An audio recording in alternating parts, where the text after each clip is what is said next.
Once again, we've returned, and we don't know if we're going to annoy you, but we're going to hit it off anyway. I am here again with my brother, Leonard.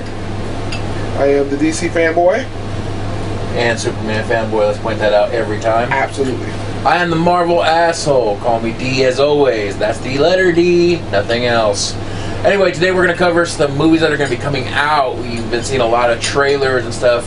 We're going to point out 2 movies we each like and one that we are disappointed in our personal brands. He's going to do DC, I'm going to do Marvel.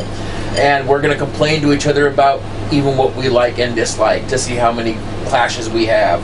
So, we're going to start off with DC, and he's going to start off with his first choice. Would you like to know what that is? Okay, the first choice I want to go with is with Batman Superman Dawn of Justice, which comes out next year, 2016, around March of 2016. Which, of course, I'm looking forward to this because it's basically it's going to start off as the fight that we've all been looking for. The Man of Steel versus the Dark Knight. The one that should never happen because he gets lobotomized Batman from space. Yep. But anyways, it's basically like this. Most people complain about about some of the actors that was chosen, including Gal Gadot being Wonder Woman, and most importantly, Ben Affleck being Batman. We all know he ruined Daredevil. No, Colin Farrell ruined Daredevil and Jennifer Gardner. But he made a great Matt Murdock, I'll admit that, but he sucked as Daredevil. Period. I'll admit that was a bad movie, but part of it was not his fault. True, the writing did make Matt Murdock fight with Elektra, which is really stupid, people. He never gave that shit away before. Exactly. But anyway, back to your movie. I mean, basically, you got Ben Affleck, who's won many Oscars as an actor and as a director. So I'm thinking that with Warner Brothers, they shouldn't screw this one up. Best movie Ben Affleck was ever in was Dogma. I just want to cover that. Yep.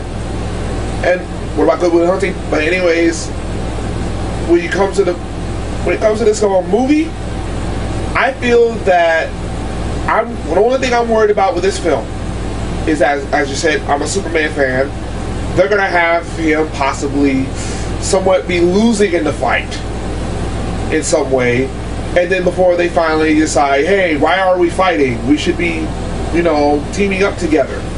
And then they finally take down the villain, which is once again going to be Lex Luthor for the umpteenth time. Yeah, that shit getting real old. Lex is right. I mean, he's a great person for DC. Yes. But there are far better choices if Batman and Superman are also going to be duking it out. Why not put him up against somebody that would confuse the fuck out of him the first time, like Brainiac or even fucking Grundy? Grundy would be interesting. Absolutely. Yes, he would, especially since he's in both their series. Exactly. Grundy has fought every hero in the DC universe. So either way, he'd be a perfect fit for almost any hero. But the whole Ben Affleck thing, I just want to cover that I have high hopes, but not very high. I'm hoping he does a lot better. You learn from your failures. Let's just put it that way. Let's hope the writing crew did too. Hey, if Chris Evans can make up for that horrible Fantastic Four film to become Captain America, I think Ben Affleck can make up for it with being Batman. Okay. These are 2 very different people. One with acting style and one who just acts. So, did you not see Fantastic Four, dude, or Rise of the Silver Surfer? That's what I just said. Yeah. His acting was perfect in both those. It's everybody else that was shitheads. Anyway. Although I did like the Thing, they got the voice and the actor who played him pretty well off, honestly. He had the Brooklyn look. I gotta give him that. Reed, he had the right attitude, just didn't like the way he played out. But anyway, back to what you were saying. My thing about it is I think it's going to turn into a fanboy film by the end. And since, if I remember correctly, their numbers are really close between the Batman films and Superman films. Mm-hmm. If it turns out to a win-win situation, like he said, where they both team up against the villain, I think they're going to show that Superman, because of his morals, will be the one losing when they make that decision. That's what I think. And that's because the Dark Knight, supposedly, let's not even get into that, will be the one that's willing to push until he's almost got Superman on his knees. How that's possible, I mean, I can name a million ways that isn't possible. And you've all heard it from a lot of different shows.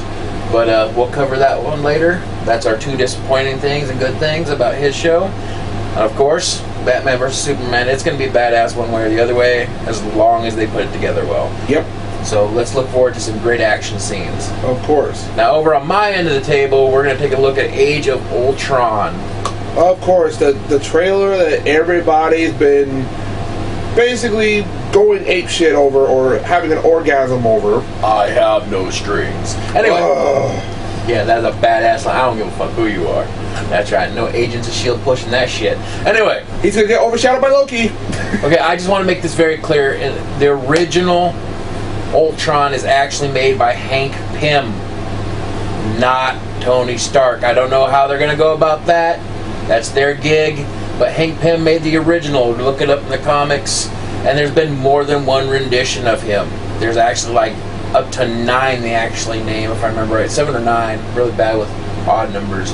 Anyway, you find out all that, and they're going to go with the most recent version, which I think they're going with Tony Stark created it. Which I was hoping the other way around, since they're coming out with, the Ant-Man movie. which we'll be talking about later. But my high hopes are they keep it action-filled like they did the first Avengers, and enough story building. They've even hinted at a love interest between Black Widow and the Hulk. Now that's a power play, if you get my drift. But I just wonder if they're gonna have the Hulk and Black Widow having a love interest. How is he gonna, how do they, Yeah. I'll tell you how that goes. I mean, without breaking her in half? Spider squish. Anyway, and I think that all they're trying to do is make up for all those crappy ass Hulk movies that were put out before, where Betty Ross was one of the main characters, and as he's complained about before, it's one of those characters that just stand around doing nothing. So, and Black Widow is actually a badass in the comics and an assassin, which means she can handle herself. And I also have to wonder how are they gonna do her role since, as everyone knows, Scarlett Johansson is pregnant. Yes, that's going to be a rough one. I'm trying to figure that out myself, but they will cover it because they are good. Which, of course, I like to say congratulations to her. She's becoming a new mom. I'm really happy for her. Ditto.